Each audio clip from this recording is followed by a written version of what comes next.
முருகன் உலகத்தில் வாழும் அனைத்து உயிர்களுக்கும் நாயகன் தலைவன். அதுதான் உண்மை.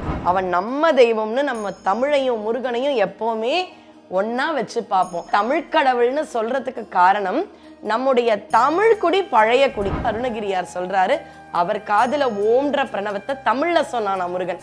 அப்ப சிவபெருமான் கிட்டயும் அவன் தமிழ்ல தான் சொல்லியிருக்கணும். தீபஜோதியில் இல்லங்களிலும் உள்ளங்களிலும் பவித்ரம் பரவட்டும்.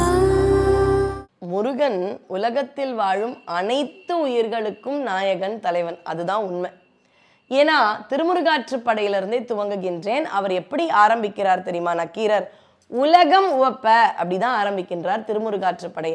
தமிழ்நாடு உவப்ப, தமிழ் மக்கள் உவப்ப அப்படி ஆரம்பிக்கல. அப்பனா ஞானியர்கள் எல்லாருமே என்ன நினைக்கிறாங்க? உலகத்தில் இருக்கும் எல்லா உயிர்களும் இன்புற்று இருக்க வேண்டும்னு தாயுமானவர் சொல்றார்.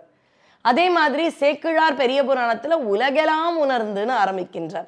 அப்ப உலகம் உய்ய உதித்தனன் முருகன்னு கச்சியப்பர் சொல்றார். அப்ப உலகத்துல இருக்கிற எல்லா உயிர்களும் நல்லபடியா வாழறதுக்கு தான்ப்பா முருகன் வந்தார் அப்படின்றத மகாஸ்காந்தம்னு முருக வரலாறை அழகா தமிழில் சொன்ன கச்சியப்பர் சொல்றார். அப்படி பார்த்தா தமிழகம் உய்ய உதித்தனன் முருகன்னு சொல்லியிருக்கலாம்ல.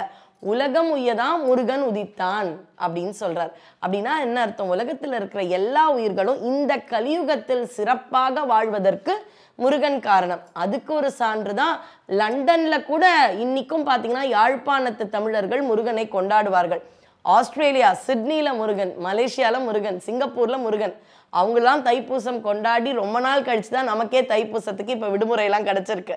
ஆனா தமிழ் கடவுள்னு சொல்றதுக்கு காரணம் நம்முடைய தமிழ் குடி பழைய குடி, ரொம்ப பழைய குடி. அப்படி முதலில் தோன்றிய தமிழ் குடி மக்கள் ஐவகை நிலத்தில் முதல் நிலம் மலை, அதுதான் உயரிய மலை. அந்த மலைக்கான கடவுள் முருகன். அப்ப தமிழ் குடி மூத்த குடி, முதல் குடி மலைக்குடி, மலைக்குடியின் கடவுள் முருகன்.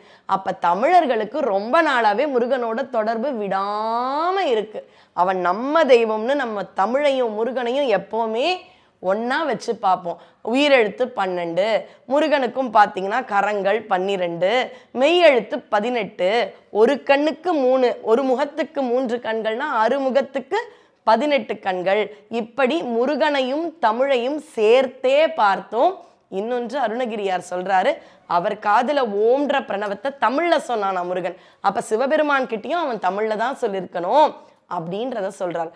அதனால் தமிழும் முருகனும் வேறல்ல, தமிழ்குடியும் முருகனும் ரொம்ப காலமா தொடர்புல இருக்கும் அப்படின்ற உரிமையில, முருகன் மேல் உள்ள காதலில், முருகன் பால் உள்ள அன்பினால் நம்ம குழந்தை கடவுள், தகப்பன் கடவுள், அதனால தமிழ் கடவுள்னு உரிமையா நம்ம சொல்றோம். அதுல தப்பு இல்லை. ஆனா முருகன் உதித்தது உலகம் உய்ய. தீபஜோதியில் இல்லங்களிலும் உள்ளங்களிலும் பவித்ரம் பரவட்டும்.